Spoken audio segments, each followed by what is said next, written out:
अस्सलाम sir. Sir आज हम आपके पास हाजिर हुए हैं कि आपसे हम CSS के बारे में कुछ रहनुमाई हासिल कर लें।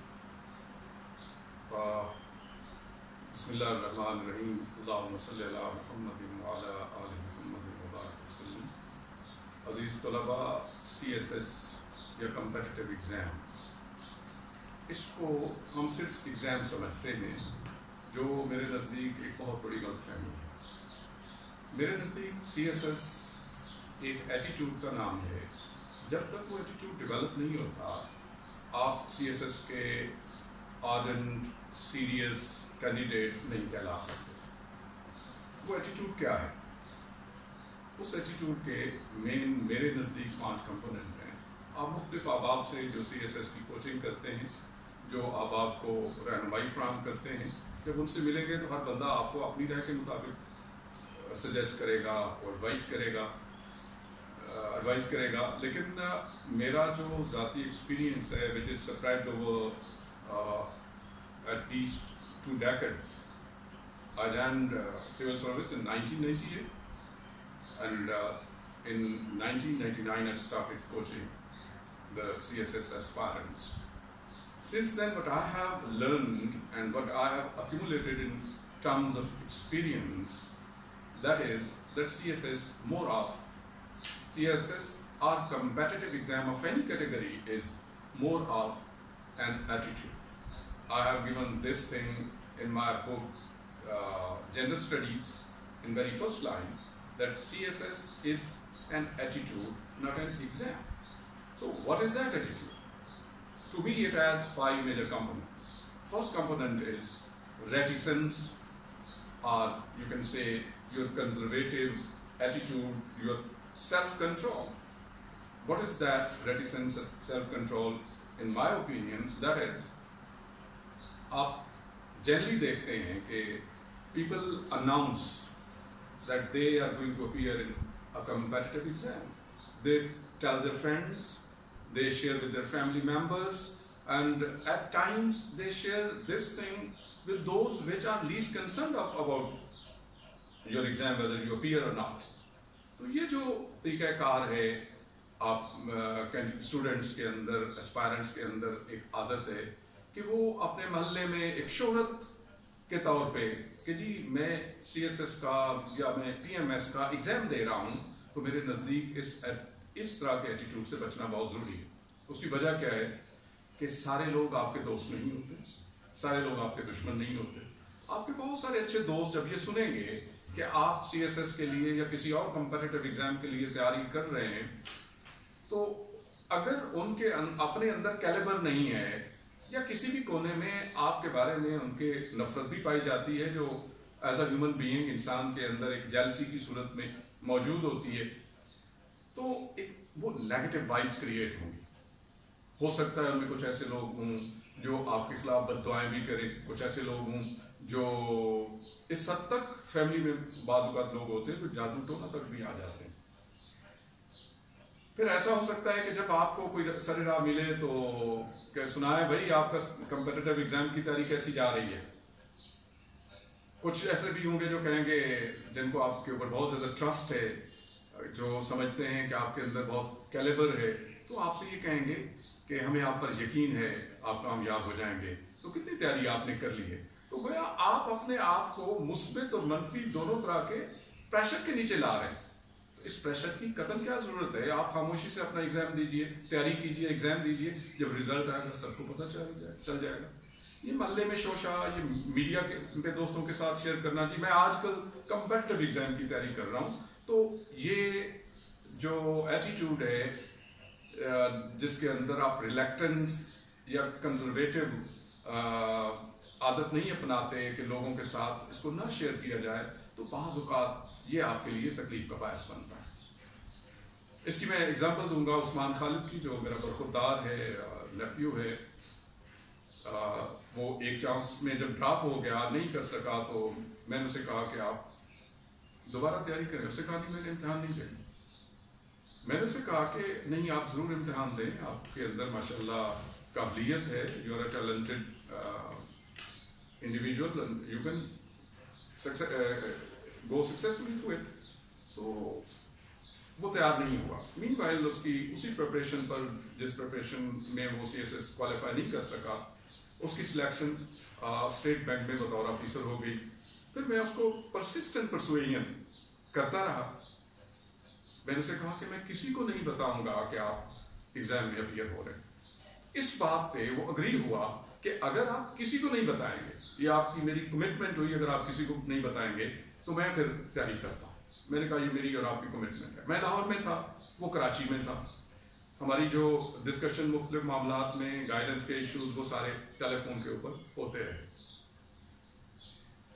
एक दिन CSS का रिजल्ट आता है, मेरे बड़े भाई बावल बख्श को टेलीफोन आता है कि आपको मुबारक हो, आपका नेफ्यू उस्मान खालिद रिटर्न क्वालिफाई कर गया।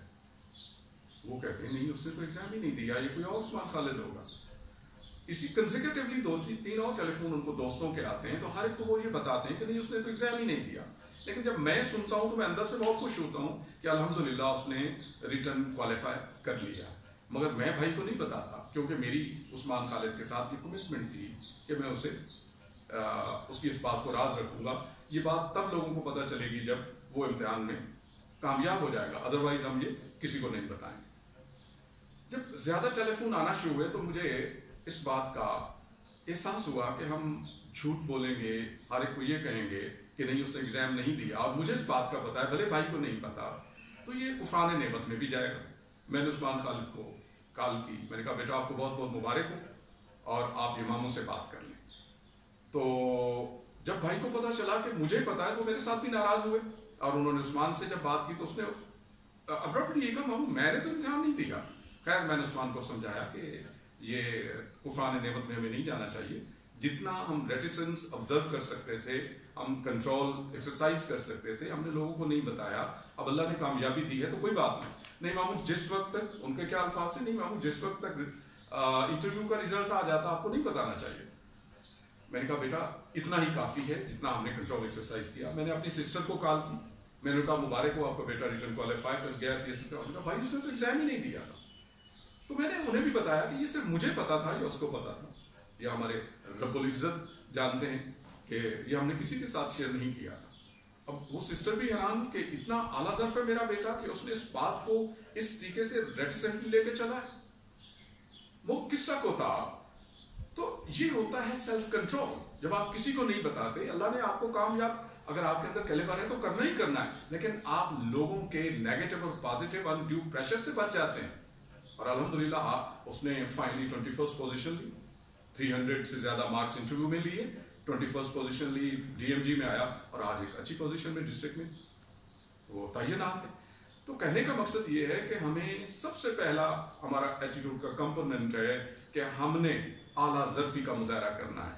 हमें मोहल्ले में ऐलान नहीं करवाना कि मैं तो जी कम्पिटिटिव एग्जाम की तैयारी कर रहा हूँ, हर मिलने वाले को नहीं बताना, सोशल मीडिया पे, सिवाय पेरेंट्स के, और उनके साथ भी ये कमिटमेंट कि अबू जान, अम्मी जान, मैं ये काम करना चाहता हूँ, मुझे आपकी दुआओं की जरूरत है, मगर हम किसी से शेयर नहीं करें। तो ये मेरी पहली आप बच्चों से आपको मेरी एडवाइस है कि जितना हो सके रेटिसेंस एक्सरसाइज कीजिए। नंबर 2, आप जितनी भी तैयारी कर लें, आप जितने भी अच्छे हों, आप घर में रहते हैं, अगर वालिदैन के साथ आपका एटीट्यूड अच्छा नहीं है तो बहुत कम चांसेस हैं कि आप कामयाबी की मंजिल तय कर सकें। आपको वालिदैन की दुआएं लेनी होती हैं, आपको फ्रेंड्स की दुआएं लेनी होती हैं, फैमिली की दुआएं लेनी होती हैं। आप यहाँ कहेंगे, एक तरफ आप कह रहे हैं कि फ्रेंड्स और फैमिली को बताना ही नहीं, दूसरा आप कह रहे हैं दुआएं लेनी। दुआएं इस एग्जाम के लिए नहीं जरूरी, दुआएं आपने अर्न करनी है। अर्न जब लफ्ज हम बोलते हैं तो अर्न का मतलब है कमाना, और कमाने के पीछे खून पसीना बहाना। वो आपने अपने एटीट्यूड को बेहतर करना है, आपने अपने अंदर आजिज़ी लानी है। आपको दुआ के लिए किसी को कहना ना पड़े, दुआ देने वाला आपके एटीट्यूड से मुतासिर होकर दुआ दे। आप मुअद्दिब रहें, आप लोगों से मिले तो आपके अंदर आजिज़ी का होना बहुत जरूरी है, लोगों के काम आए, लोगों के साथ अच्छे तरीके से बिहेव करें। तो जो भी आपसे मिले, क्या बच्चा है जी, माशाल्लाह, अल्लाह इसको हर मैदान में कामयाब करे। तो गोया आप दुआएं मांग नहीं रहे, आप दुआएं ले रहे हैं, आप दुआएं इकट्ठी कर रहे हैं। तो वालिदैन के साथ आपका एटीट्यूड बहुत सबमिसिव होना चाहिए। आपकी सबसे पहली बात वालिदैन के बारे में जो आपकी होती है, आपकी सोच वालिदैन के बारे में मुस्बित होनी चाहिए। आप उनके आराम का, उनकी इज्जत का सोचते हो, आपकी जुबान से अच्छे अल्फाज निकलते हो, आपका कंडक्ट उनके बारे में बहुत अच्छा हो। वो कोई काम कर रहे हैं तो फौरी आपको हो कि कहीं मेरे वालिद को, मेरी वालदा को इससे तकलीफ तो नहीं पहुंच रही। आप फौरी जाके अगर कोई काम कर रहे हैं तो कहें कि मैं करता हूँ। अगर वो जिद नहीं करते तो प्यार से आप उन्हें समझाएं। हो सकता है वो काम अपनी मजबूरी में कर रहे हों, आपकी तवज्जो उनकी तरफ ना हो। इसी तरह कोई दोस्त, कोई फैमिली का बंदा बीमार है, आप उसकी बीमार कुर्सी पे जाते हैं, आप उसकी खैरियत पूछ लेते हैं। और सबसे अहम बात है आपका लबो लहजा, आपके अल्फाज का चुनाव आपकी इज्जत बढ़ाता है। पहले आपके अल्फाज आते हैं, फिर आपका फिजिकल बिहेवियर आता है। तो आपकी एक मुताबिकत होनी चाहिए आपके अल्फाज में और आपके फिजिकल बिहेवियर में। और जहाँ आप लोगों के साथ इस तरीके से बिहेव कर रहे हैं, अच्छे तरीके से बिहेव कर रहे हैं और अपनी दुआएं इकट्ठी कर रहे हैं। मगर बताया कम्पिटिटिव एग्जाम के बारे में आपने सिर्फ अपने वालिदैन को हुआ, तो अल्लाह ताला आपके वालिदैन के जब दिल खुश हो रहे होंगे आपके एटीट्यूड की वजह से, तो वो उनके दिल की खुशी वो मुंह से नहीं भी कहें कि दुआ करें, तो उनकी दिल की खुशी दुआ में ढल रही होगी।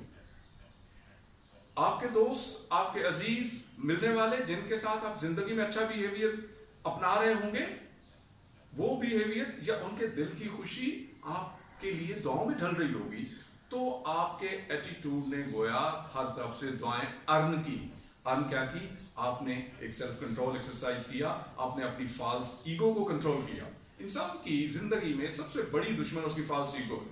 जन्नत से शैतान को सिर्फ फॉल्स ईगो ने निकलवाया था। जब तक बंदा सर नहीं झुका लेता, सबसे पहले सर झुकाना है रब्बुल इज्जत के सामने। मगर रब्बुल इज्जत क्या फरमाते हैं? सूरत वलादियात में आता है कि इन्नल इंसान लिरब्बिही लकनूद, बेशक इंसान अपने रब का बड़ा ही नाशुक्र है। व इन्नहु अला ज़ालिका लशहीद, और वो खुद ही इस बात पर गवाह है। किस बात पर? कि मैं रब का बड़ा ही नाशुक्र हूं। तो रब का शुक्र तब तक अदा नहीं हो सकता जब तक आप बंदों का शुक्र अदा नहीं करते। और सबसे पहला शुक्र अदा करना अपने वालिदैन का बनता है, फिर फैमिली का बनता है, फिर फ्रेंड्स का बनता है, और फिर जहां जहां कोई आपके साथ अच्छा ही करता है, उनका कोई भी अच्छा आपके साथ करता है तो शुक्र बजा लाना जरूरी है। जो कोई भी आपके ऊपर, आपकी सेहत है अल्लाह का इनाम है, आप अच्छे सर्कमस्टेंसेस में रहते हैं ये अल्लाह का इनाम है, आपकी वालिदैन सपोर्टिव है ये अल्लाह का इनाम है, आपकी फैमिली में आपको कोई तकलीफ नहीं है, बीमारी नहीं है, ये अल्लाह का इनाम है। तो अल्लाह के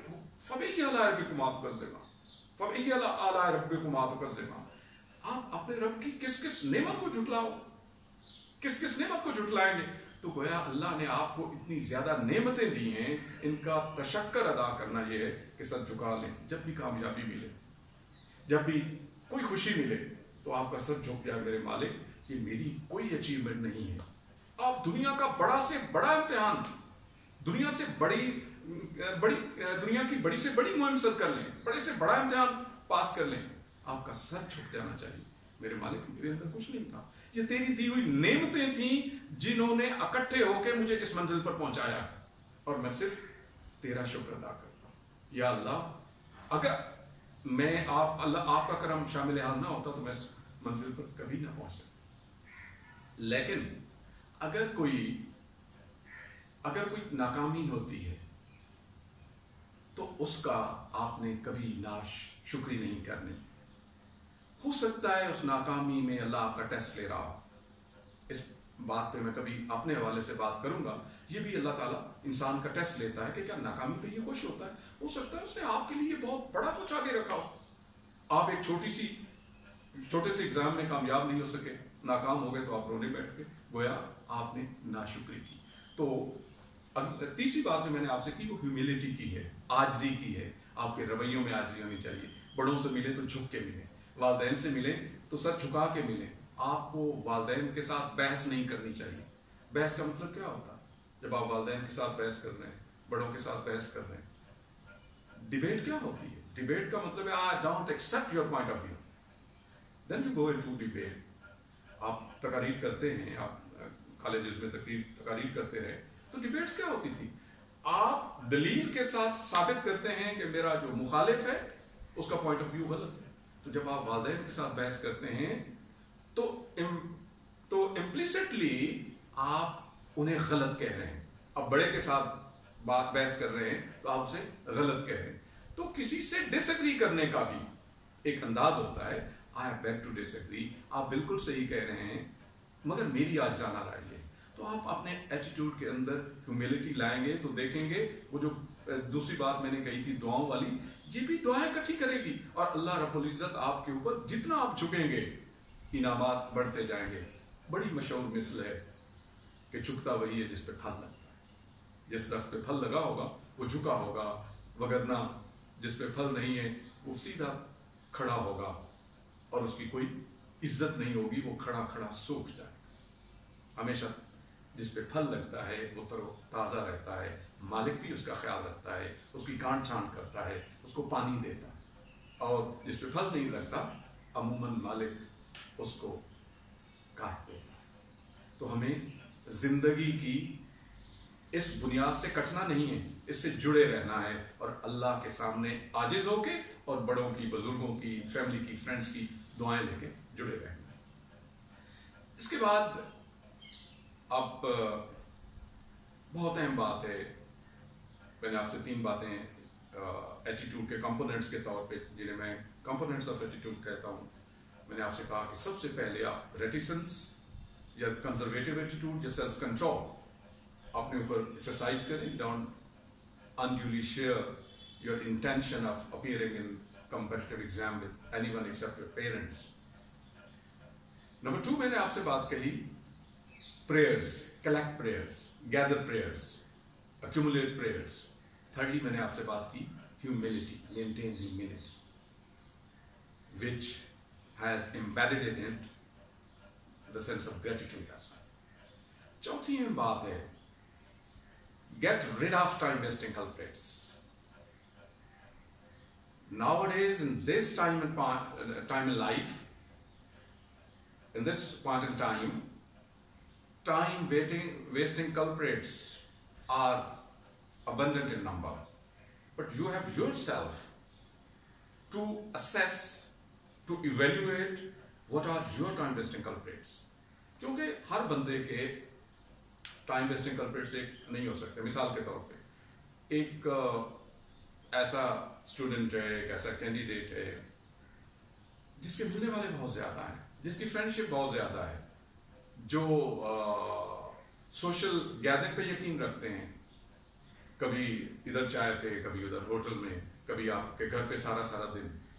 तो यहाँ पे आपके टाइम वेस्टिंग कल्प्रिट्स यहाँ पे असेस कर सकते हैं। इनको जान नहीं छुड़ानी, इनको मैनेज करना है।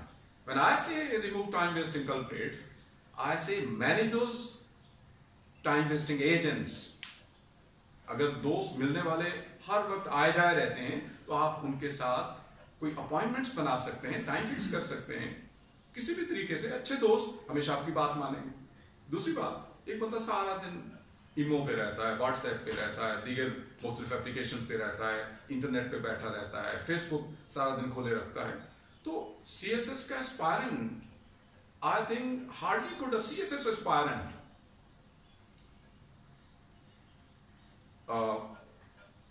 accept or go ahead with this social media with the license with which one is going nowadays. हर वक्त आप बैठे रहें, आजाद हो, कोई आपको पूछने वाला ना हो, ये टाइम वेस्टिंग कल्प्रिट्स। इसी तरह आपको सोने की आदत है, आपको सोना 6 घंटे है, 7 है, मैक्सिमम 8 है, आप 14 घंटे सोए रहते हैं, ये आपका टाइम वेस्टिंग कल्प्रिट है। आप जिस जगह पे रहते हैं वहां पे शोर बहुत आता है, बच्चे हैं वो आपको नहीं पढ़ने देते, ये आपका टाइम वेस्टिंग। तो you are yourself the judge to assess, to evaluate which one is your biggest time wasting culprit. Make an order or a list of your time wasting culprits. तो आप साथ साथ फिर इवेल्युएट करें, इससे मैं किस तरीके से जान छुड़ा सकता हूँ। मिसाल के तौर पे मैं कहूँगा कि जिसने भी इरादा कर लिया है कि मैंने कंपेटिटिव एग्जाम देना है, तो सबसे पहले अननेसेसरी एप्लीकेशंस को अपने मोबाइल से वो रिमूव कर दें। वो अच्छी इंग्लिश डिक्शनरी उसके ऊपर लोड करें। ऐसे रेडियो बहुत ज़रूरी है जिसको लोग छोड़ चुके। मैं कहता हूँ आज भी जो कम्पिटिटिव एग्जाम का एस्पायरेंट है उसको टीवी नहीं देखना चाहिए, उसको रेडियो सुनना चाहिए। 3-4 चैनल्स बहुत अहम हैं, voice of Germany, voice of America, BBC, ये 3 चैनल्स। अगर इसके फ़ायदे क्या हैं ये फिर मैं किसी और वक्त जब आपसे डिस्कशन किसी मामले में होगी तो मैं आपको बताऊंगा इसके क्या क्या फ़ायदे हैं। टीवी और रेडियो का कोई मुकाबला नहीं है। जो रेडियो आपको रहनुमाई मुहैया कर सकता है, जो आपको स्किल आपकी बना सकता है, listening skill with the passage of time, your comprehension, वो वहां पे व्यूअर्स जो आ रहे होते हैं वो आपकी कंसंट्रेशन ही नहीं बनने देते। रेडियो आपकी कंसंट्रेशन बनाता। तो ये आप उसके ऊपर लोड कर सकते हैं आप अपने सेल फोन पे। इसका कोई इंग्लिश की अच्छी ग्रामर्स आप अपलोड उसके ऊपर कर सकते हैं। और व्हाट्सएप में नहीं कहता रिमूव करें, इसलिए कि आप हो सकता है कुछ चीज़ें अपने किसी दोस्त जिनको एक आध को पता है तो उससे आप शेयर करते हो या कहीं से कोई चीज़ मंगवा सकते हो, लेकिन आप ऐसा नंबर लीजिए जो आपके दोस्तों के 2-4 दोस्तों से ज़्यादा के पास ना हो। अदरवाइज वो क्या होगा, एक डस्टबिन बन जाएगा आपका सेल फोन। हर तरफ से कॉल्स आ रही हैं, मैसेजेस आ रहे हैं, व्हाट्सएप मैसेजेस, टेक्स्ट मैसेजेस, इमो मैसेजेस। तो सारा दिन में आप इवेल्युएट करें कि कितना टाइम आप पढ़ाई को देंगे। जब आप सेल फोन पे बैठते हैं, नेट पे बैठते हैं, आप 5 मिनट बैठना चाहते हैं, 5 घंटे गुजार देते हैं। माजर से it is not taken so regressively. तो एक बड़े लर्नड आदमी ने कहा था कि हर दौर का एक शैतान होता है। इस दौर का सबसे बड़ा शैतान सोशल मीडिया है। क्यों मीडिया है? ठीक है, इसके अंदर उसने कहा कि लर्निंग की बहुत चीज़ें मौजूद हैं, मगर डिस्ट्रैक्शन बहुत ज़्यादा है। 98% of the students waste their time on social media. Only 2% get benefit from it. Only 2% have the will to exploit it positively. बाकी क्या है, वो डिस्ट्रैक्ट हो जाते हैं। तो उनके बारे में मैं ये कहूँगा कि इस वक्त कोई भी एग्जाम ले लें, उसकी जितनी किताबें आपकी प्रिंटेड फॉर्म में शामिल हैं, आप सिर्फ उनको पढ़ लें, मीडिया को टच ना करें, आपकी तैयारी बेहतर हो जाएगी। वो सब कुछ मौजूद है जो आपकी ज़रूरत है, वो किताबों में मौजूद है। लेकिन आप क्या कर रहे हैं, आप सोशल मीडिया को वालिदैन से भी ये कह के नहीं मैंने तो नोट्स लेने होते हैं, मैंने तो वो करना होता है। ईमानदारी से बताइए आप कितने नोट्स लेते हैं, कितना पॉजिटिवली उसको यूटिलाइज करते हैं। सब टाइम का वेस्टेज है। तो मेरा चौथा पॉइंट आपसे ये था, remove your time wasting culprits. When I से रिमूव, ट्राई टू मैनेज दोस। किस हद तक आपने रिमूव करना है, किस हद तक आप उनके साथ कनेक्टेड रहना चाहते हैं, उसको लिमिट कर लें। 5वीं आज की नशिस्त में जो बहुत अहम बात है मैं आपसे करूंगा, वो शेड्यूलिंग। कि आप अपना एक शेड्यूल बनाएं। वो शेड्यूल क्या है कि आपने कितने घंटे सोना है, आपकी रिक्रिएशनल एक्टिविटीज आपको क्या पसंद हैं, आप अखबार पढ़ के खुश होते हैं, कहानी पढ़ के खुश होते हैं, आप टीवी देख के खुश होते हैं, उसको आपने मैनेज करना है आधे घंटे के लिए, घंटा के लिए। उसी टाइम में आपने रिक्रिएशनल एक्टिविटी के तौर पे आप अपने दोस्तों के साथ भी गप लगा सकते हैं। तो एक बात है, आपने अपना रिक्रिएशन का टाइम निकालना है, आपने नमाज पढ़नी है, अल्लाह को याद करना है। आप अपना क्रिश्चियन मजहब से हैं, जिस भी मजहब से हैं, आपने अपनी रिलीजियस डिवोशन को भी फॉलो करना है। तो वो कितनी देर करना है। तीसरी बात, जो सबसे अहम बात जिसके लिए आप मेरे पास आए, वो है कि आपने अपनी स्टडीज को कैसे शेड्यूल करना है। याद रखिए, आपकी एक सिटिंग और सेटिंग ऑफ स्टडी जो है, that shouldn't be less than 3 hours. कम से कम 3 घंटे की एक नशिस्त कीजिए। उस 3 घंटे की नशिस्त का मतलब क्या है, आप अपने उस रूम में, उस जगह में जहां पे आपने अपनी स्टडी प्लान की हुई है, वहां पे बैठ जाइए। आप उस बैठने से पहले अपनी नोटबुक्स, अपनी बुक्स, पानी, चाय, जो जो आपको पढ़ने के दौरान चीज़ों की ज़रूरत होती है, वो सारी चीज़ें आपके रूम में होनी चाहिए। आपका क्लॉक आपके सामने लगा होना चाहिए। उसके बाद आपका ड्रेस जो है वो बड़ा रिलैक्स होना चाहिए, बरमूदा हो, ट्रैक सूट हो, ताकि आप आपका वक्त इन चीज़ों को समेट देना ज़ाया हो। उसके बाद आपका मोबाइल सेल फोन उन 3 घंटों में ऑफ होना चाहिए। आप अपने पेरेंट्स को बता दें कि मेरी सिटिंग का आगाज़ हो रहा है, ये 3 घंटे पर मबनी है, उससे पहले काइंडली मुझे कोई डिस्टर्ब ना करे।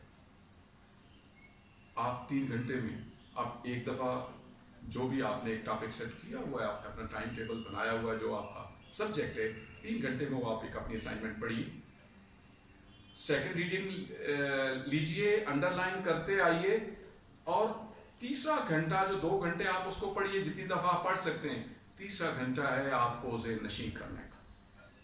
अगर हो सकता है आधा घंटा उसमें मैनेज करना, तो आप उसको लिख भी लीजिए। नहीं लिख सकते तो उसको हर हाल में उन 3 घंटों में तैयार होकर उठना है आपने। उसके बाद आप आधे घंटे की या घंटे की ब्रेक दीजिए। तो इस तरह 24 घंटे के अंदर मेरे नज़दीक कम अज़ कम आपको 3-3 घंटे की 3 नशिस्तें करनी चाहिए। अब आप कहेंगे कौन सा टाइम किस नशिस्त के लिए, ये आपने खुद सेट करना है। कुछ लोग रात को पढ़ना बड़ा अच्छा समझते हैं। मेरे नज़दीक जो सुबह का टाइम है, नमाज के बाद आपका 11 बजे तक का टाइम, ये इतना वैल्यूएबल टाइम है, इतना आला टाइम है कि आप आज 5 बजे अगर नमाज से फारिग होते हैं, 8 की एक नशिस्त कर सकते हैं। 4 घंटे की भी आप, मैंने मिनिमम 3 घंटे की नशिस्त आपसे कहा, तो आप 4 घंटे की भी नशिस्त कर सकते हैं। तो इसकी आप इसका शेड्यूलिंग कीजिए, टाइम टेबल एक वक्त बना के रख लीजिए। फिर एक वक्त में 2 सब्जेक्ट से ज्यादा ना लेके चलिए। टाइम उसका शुरू में तय कर लीजिए कि मैंने कितने अरसे में इसको कवर करना है। तो जब 2 सब्जेक्ट्स हो जाएं, फिर उस वक्त उनको रिवाइज करते वक्त उनके साथ साथ आप पॉइंट्स लिखते जाइए, फिर पॉइंट्स को आप रिवाइज कीजिए। एक अहम बात, जब आप 3 घंटे गुजार लें तो 5 मिनट के लिए सर झुका लीजिए, दोहराइए ज़हनी तौर पे, इसमें मैंने फलां पॉइंट पढ़ा, मैंने फलां फलां फलां फलां फलां। सारे दिन में जितना आपने 3 सेशंस किए, जब आप सोने लगे हैं तो तीनों सेशंस को 1-1 मिनट लगेगा। आप रिकॉल करें, मैंने फलां टॉपिक पढ़ा, इसमें फलां पॉइंट था, फलां पॉइंट था, फलां पॉइंट था, फलां था, अगला सेशन इसमें फलां फलां।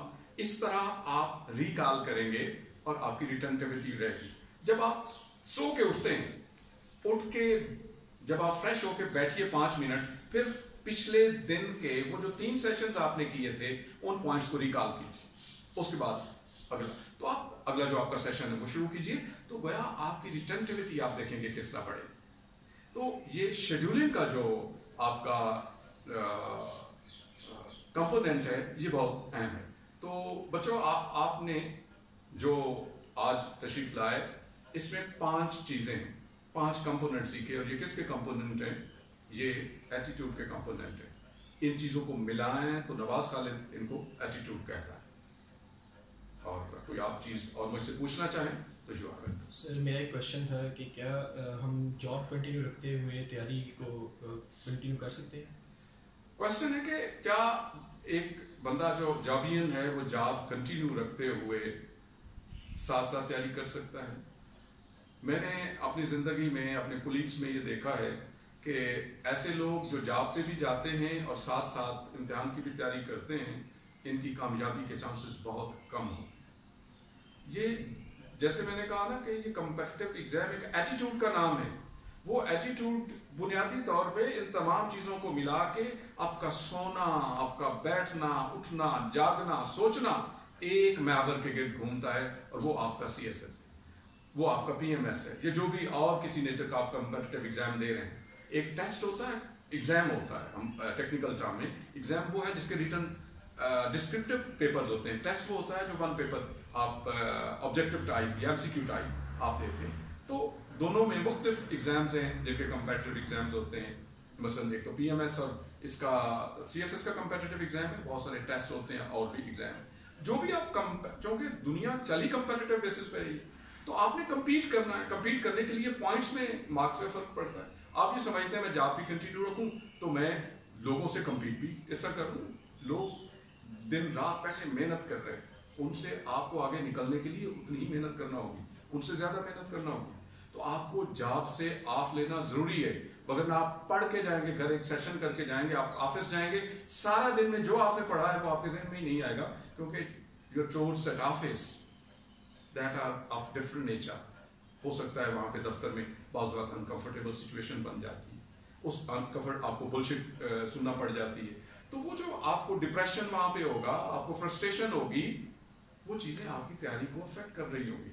तो मेरे नजदीक, मेरी राय में, मैंने मोर देन 80% लोग जॉबियन जो ड्यूटी पे भी जाते हो, जॉब भी करते हो, उनको फेल होते देखा। इसलिए जब भी तैयारी करनी है, आप छुट्टी लें, अपने एम्प्लॉयर को, अपनी गवर्नमेंट को, अपने बॉस को रिक्वेस्ट करें कि ये मेरी करियर का मामला है। तो ऑफिसर्स चूँकि सारे अमूमन ज़्यादातर कंपेटिटिव प्रोसेस से आए होते हैं, वो इस नेचर को समझते हैं, इसकी डिफ़िकल्टी को समझते हैं, तो वो आपको ज़रूर इजाज़त देंगे। इसलिए मैं रिकमेंड बिल्कुल भी नहीं करता कि जॉब के साथ साथ कंपेटिटिव एग्जाम दिया जाए। Thank you very much. इंशाल्लाह जब आपको कोई और क्वेश्चन हो, यू आर ऑलवेज